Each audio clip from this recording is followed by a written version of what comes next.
A week after saying yes, Mark Davis still couldn't shake the storm that had begun the day it all started. Gray clouds stretched low over a small Texas college town, the pavements slick with rain. Mark walked fast, backpack bouncing against one shoulder, his face tight with exhaustion. At 23, he was barely holding his world together. Finishing law school, juggling a part-time job, drowning in the debts his late father had left behind. Every step felt heavier than the last. His phone buzzed, breaking the fog in his head. "Mark Davis," he answered. A clear, commanding voice came through the line. "Mr. Davis, this is Eleanor Brooks. I need to speak with you. It's about your financial situation." Mark frowned. "I'm sorry, who?" "How do you know about—" "I know enough," she interrupted, smooth and sure of herself. "Meet me at Brooks Bistro. 7 p.m., don't be late." The call ended before he could ask more. Confused and uneasy, Mark found himself that evening stepping into an upscale cafe as rain hammered the windows. Warm lights and the smell of coffee wrapped around him. At a corner table sat Eleanor Brooks, silver hair arranged with care, a tailored suit draping elegantly over her shoulders. Wealth radiated from every detail. "Mark," she said, gesturing to the chair opposite. Her tone was calm, yet there was a weight behind it. He hesitated, then sat. "Mrs. Brooks." "What's going on?" "Straight to the point, good." She lifted a porcelain cup to her lips. "I know about your debts, the ones from your father." "I know you're barely making it. I can solve that." Mark's brow furrowed. "Solve it how?" She placed the cup down, eyes sharp as glass. "Marry me." The words landed like stones. Mark blinked, sure he'd misheard. "I'm sorry, what?" "You heard me." Her voice didn't waver. "This isn't romance. It's a business arrangement. I'll pay off everything you owe and make sure you're secure, if you agree to be my husband." He let out a stunned laugh. "You're serious? Why me?" "You don't even know me." "That's exactly why," she said, leaning in. "You're young, untethered, and desperate enough to see the value. I don't want love, Mark. I want a partner to stand beside me, to share my estate, my name. Nothing more." "This is insane," he muttered, shaking his head. "What's in it for you?" For the first time, her face softened. "I've spent most of my life alone. No children. No family left. I want companionship, even if it's only on paper. And I need someone to help secure what I've built." He stood abruptly, the chair scraping against polished wood. I need time to think." "Of course," she said, cool and composed. "But don't take too long. My offer won't stay on the table forever." That night, rain seeped through Mark's jacket as he trudged home, head spinning. At the kitchen table, his mother sat pale and tired, treatments having drained her strength and their savings. His younger sister's tuition loomed over them all. After hearing Eleanor's proposal, his mother spoke carefully. "I know it sounds impossible, Mark, but if she's willing to help, maybe it's worth considering." He stared at his hands. "You're asking me to marry a woman I don't love just to fix everything." "I'm asking you to save yourself," she whispered, tears catching in her voice. "To save us." The next morning, Mark returned to Brooks Bistro. Eleanor was already seated, scrolling on a tablet, calm as if the fate of his life wasn't about to shift. "You've decided?" she asked without looking up. Mark took a long breath. "I'll do it." A faint smile curved her lips as she set the tablet aside. "Good. I'll make the arrangements." 7 days later, Mark stood in a quiet courthouse wearing a tailored suit she had provided. Only Eleanor's lawyer and a notary watched as vows were exchanged. A knot of unease twisted in his chest. When the officiant pronounced them husband and wife, Eleanor turned, a small smile flickering, one that didn't quite touch her eyes. "Welcome to your new life." "Mr. Davis," she said as they stepped outside, rain falling softly once more. Mark stared at his reflection in a rain-filled puddle, a question gnawing at him. Had I just saved my family? Or sold my soul? The iron gates to Eleanor Brooks's estate groaned as the cab rumbled up a long, winding drive. Ahead stood a mansion so grand it could have been a museum, stone walls flawless, columns stretching skyward. Yet every window looked hollow, as if the house itself were holding its breath. Mark stepped out, suitcase tight in his grip. feeling like an intruder wandering through someone else's dream. Or worse, their nightmare. Eleanor greeted him in the marble foyer, as polished as ever. "Welcome, Mr. Davis," she said, the formal address cutting through the air like glass. "I trust everything here will suit you. Dinner is at 7. He nodded silently, trailing a housekeeper who guided him upstairs. His room was extravagant, a vast bed, gleaming antiques, and tall windows opening onto endless gardens.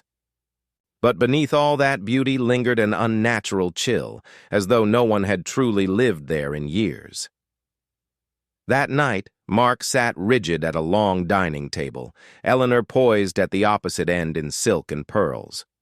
The meal was decadent, prepared by an unseen chef, served by staff who glided in silence. "I trust you're settling in," Eleanor said, slicing her steak with surgical calm. "It's different," Mark admitted carefully. "The place is enormous. I might get lost." A sly smile tugged at her lips. "You'll find your way, or you won't. Either way, you're here now." Her words prickled at him. "You didn't mention much about your late husband," he said. Eleanor's knife paused mid-cut. She set it down, dabbing her mouth with a linen napkin before speaking.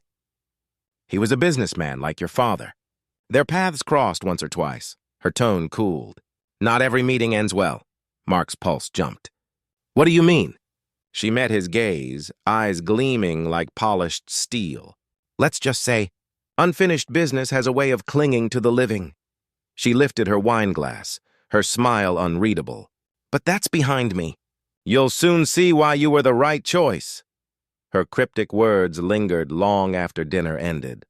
Later, restless, Mark wandered dim corridors where every step echoed. The house felt watchful, alive in its stillness. Brass handles on locked doors gleamed faintly, each one holding secrets he wasn't supposed to touch. Days slipped by, each heavier than the last. The staff barely met his eyes, their whispers trailing behind him like cobwebs. Snatches of talk caught his ear. Why him? She never does anything without a reason. He'll find out. They always do. One evening in the library, Mark's gaze fell on Eleanor's desk. Papers sprawled across it, and beside them lay a small ornate key shining under the desk lamp. Heart thudding, he scanned the room. Empty. He reached out. The key was surprisingly heavy, cool against his palm.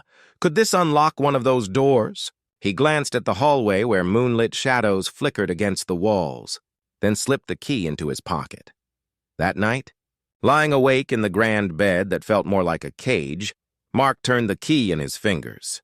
Questions swarmed, but one towered above the rest. What is Eleanor hiding? And why did she really choose me? The mansion lay in breathless silence as Mark crept along the corridor, the key pressing against his thigh like a dare. His pulse raced when he reached a door he'd marked earlier, its handle glinting faintly in silver light. He cast one last glance behind him, then slid the key into the lock. A soft click broke the silence, echoing down the hallway. A cold shiver crawled up his spine as he slowly pushed the door open, peering into the darkness beyond. The room beyond the door felt like stepping into a time capsule, air heavy with dust, wallpaper faded to dull ghosts of color. Furniture sat frozen in neat disarray, and along a table stood silver-framed photographs, their glass dim with age. Eleanor smiled in some younger radiant. Beside her was a man who must have been her late husband. Another couple appeared often, too, faces Mark didn't know, though something in their posture hinted at importance. But what truly pulled him forward was the pile of papers spread across an old desk. Mark's fingers trembled as he lifted the first sheet. Legal agreements, stamped and brittle, outlined failed business ventures, partnerships between Eleanor's husband and his own father. One document bled accusation in sharp, slanted handwriting. "You ruined everything. My family was left with nothing because of your lies." Mark's breath caught. Then his eyes landed on the last page, a marriage license. His name and Eleanor's gleamed in black ink, dated weeks before he'd even met her. Beside the papers sat a leather-bound diary, its edges worn smooth. He hesitated, then opened it. The entries were written in Eleanor's elegant hand, but the words were cold, deliberate. A blueprint for vengeance. I will take from him all that I lost. His son will repay every debt. He will be my pawn. The floorboard behind him groaned. Enjoying yourself? Eleanor's voice sliced through the shadows. Mark spun, guilt and dread flashing across his face. Eleanor, You thought you'd find answers here? She asked, stepping into the room, her silhouette framed by dim light from the hall. Curiosity can be dangerous, Mark. Cats aren't the only ones it kills. He straightened, voice low but firm. Why did you really marry me? Was it about my father? Some sort of revenge? Her expression hardened, the perfect calm she always wore beginning to splinter. It isn't your place to interrogate me. Do what you're told, and you'll leave this marriage far better than you entered. Isn't that enough? Mark's fist clenched. Enough? You've lied, manipulated. This isn't a marriage. It's a trap. A thin smile curved her lips, never reaching her eyes. A trap? She echoed softly. Perhaps you should have thought about that before signing those papers. She stepped closer, voice dropping to a venomous whisper. You think you're clever, Mark, but you're just like your father, blind to the damage you cause until it swallows you whole. The weight of her words, and of his father's shadow, pressed down on him. If you despised him so much, why punish me? I had nothing to do with what happened. For a heartbeat, silence stretched taut between them.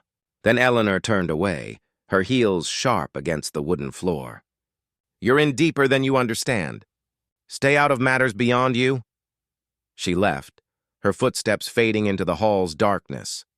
Later, lying awake in the massive bed, Mark's thoughts tangled. The diary's revelations gnawed at him, but so did Eleanor's warning.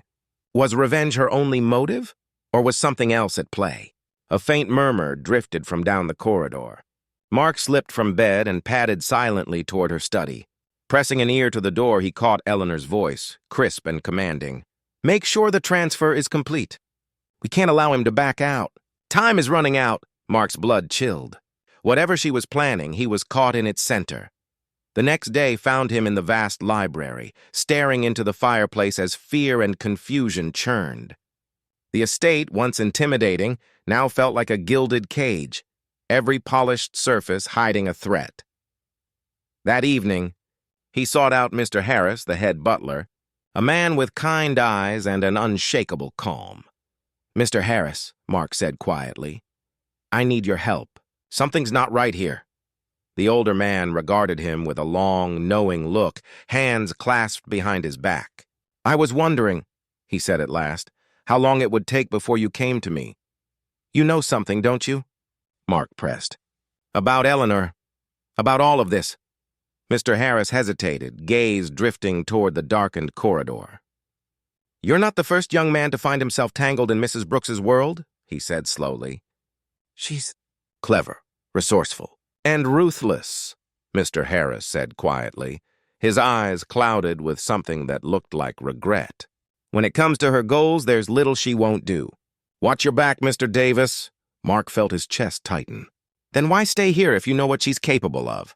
A shadow crossed the butler's face, softening his steady gaze. Some of us don't have the luxury of walking away. Mark knew then he was on his own. Determined to break free, he crafted a plan. That evening, he called a trusted friend from law school, Peter, disguising his plea as casual conversation. Hey, Peter, hypothetically, if someone signed a contract under coercion or false pretenses, could they void it? Peter hesitated. Hypothetically, yes, but you'd need proof. Why, you in trouble? Mark forced a laugh. Nah, just research for a class project. Thanks, man. But the moment he hung up, his pulse thudded harder. Over the next few days, he prowled Eleanor's study whenever she was out, rifling through drawers and cabinets. One late night, after hours of searching, he found an envelope tucked beneath a stack of ledgers. Inside was a letter addressed to his father. The handwriting was unmistakable, Eleanor's. Her words burned with grief and rage. You stole everything. Your lies ruined us. My husband's heart gave out under the weight of what you did. I will see your family pay for what you took from mine. Mark's stomach lurched. This wasn't just about money. Eleanor's scheme was revenge born from years of loss and bitterness. Sliding the letter back into its hiding place, Mark's resolve hardened. He wouldn't let himself be her pawn. That night, he mapped potential escape routes through the sprawling estate, marking doors, windows, even gaps in the old stone wall beyond the gardens. But Eleanor's instincts were razor-sharp. The next morning, she appeared in the breakfast room, her presence slicing through the quiet like a blade. "You've been busy, haven't you?" she said lightly, though her eyes were as cold as the silverware between them. Mark froze, spoon suspended halfway to his lips. I don't know what you're talking about." Her smile was thin and dangerous. "Don't play coy with me, Mark. If you think you can outsmart me, you're mistaken. I've faced far shrewder opponents." He swallowed hard, forcing his voice steady. "I'm not doing anything wrong." Eleanor leaned closer, her breath icy. "If you betray me, you'll wish you hadn't. Remember that." With a single measured step back, she left him alone with the warning echoing in his mind. Escape suddenly felt far more perilous than staying. But staying meant surrendering his life to her twisted plans, a future he couldn't accept. By afternoon, the very air inside the estate felt tense, charged, as Mark paced the library.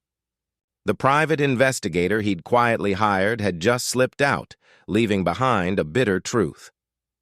Harold Brooks, Eleanor's late husband, had been ruined by Mark's father in a crooked real estate deal. The collapse of their fortune, followed by Harold's fatal heart attack, had sealed Eleanor's rage. Her marriage proposal hadn't been impulsive. It had been a patient strategy to make his father's bloodline pay. Mark's fists curled, fury and guilt warring inside him. He wasn't his father, he'd never even known about the betrayal. And yet here he was, trapped in a vendetta decades in the making. That evening, he met Peter in secret, their conversation hushed in the corner of a quiet diner. Together, they compiled every piece of evidence Mark had gathered, the damning letter, the investigator's report, and a new trove of documents hinting at Eleanor's current dealings, shadowy partnerships, doctored financial statements, schemes designed to rebuild her empire at any cost. Peter scanned the papers, his face grim. "Mark, this is enough to destroy her. But you need to be careful. If she realizes you're on to her," Peter warned, his voice low, "there's no telling what she might do." Mark nodded, jaw tight. "She's already done enough damage. It's time to end this." The next morning, he sat waiting in the grand sitting room, evidence tucked carefully in his bag. Sunlight spilled through tall windows, catching the dust in the air, but the house felt heavy, like it was bracing for a storm. When Eleanor finally swept in, her icy poise intact, Mark rose to meet her. "Mark," she said smoothly, "we need to talk?" "Yes," he replied, standing firm. "We do." Her brow arched, tone clipped. "What could possibly be so urgent?" Mark pulled the documents from his bag, holding them steady even as his hands trembled. "I know everything. About my father, about Harold, about what you've been doing to rebuild your fortune." For the first time, Eleanor's flawless mask cracked. Her gaze flicked to the papers, then back to him, sharp and assessing. "You've been snooping again, haven't you?" Her voice dropped, darker. "Do you even understand what your father did to my family?" Mark stepped closer, anger lacing his words. "I understand he wronged you. But what about the people you've hurt along the way? What about me? I didn't do anything to deserve this." Her jaw tightened. "And my family deserved to lose everything? My husband deserved to die from stress and heartbreak while your father lived in comfort?" "Don't lecture me about fairness, Mark." He raised the papers, voice steady despite the tremor in his chest. "Revenge won't bring Harold back. It won't undo what happened. All you've done is let anger consume you, ruining lives, hurting people who had nothing to do with it. When does it stop?" For an instant, something flickered behind her eyes. Regret, maybe, or grief too long buried. Her shoulders sagged just slightly. "You remind me of him," she said softly. "Harold. That same fire, that stubbornness." "I didn't expect to feel anything for you, Mark. But here we are." Mark hesitated, thrown by her admission. "If you really feel that way, then stop this. Let it go, before it's too late." Before she could answer, the crunch of tires outside broke the moment. Seconds later, uniformed officers strode in, Peter behind them. "Eleanor Brooks," one announced. "We have a warrant for your arrest. You're being charged with fraud and conspiracy." Eleanor's face hardened as she turned to Mark. "You called them?" "You left me no choice," he said quietly. As the officers led her toward the door, she glanced back, eyes sharp with something unreadable. "You may think you've won, Mark," she murmured. "But revenge isn't so easily undone. Be careful it doesn't consume you, too." He watched her leave, relief mingling with a strange, hollow sadness. He'd unmasked the truth and saved himself, but her warning lingered. Could the past ever truly let him go?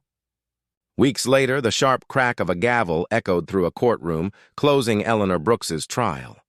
Mark sat in the back row, silent, watching the once commanding woman face justice. His testimony had helped lessen her sentence, not out of sympathy, but because he understood how grief and fury could twist a life.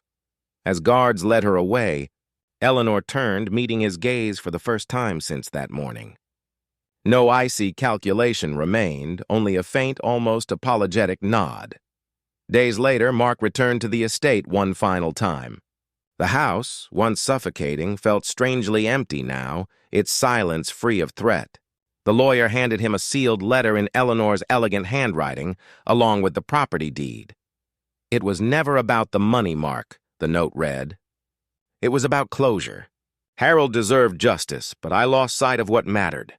You've shown me something I thought I'd forgotten, the capacity to move forward. This estate doesn't have to be a monument to my pain. Make it something better." Mark sold the mansion without hesitation. Its grandeur had been a cage for them both. The proceeds cleared his family's debts, finally freeing his mother from the shadow of old mistakes.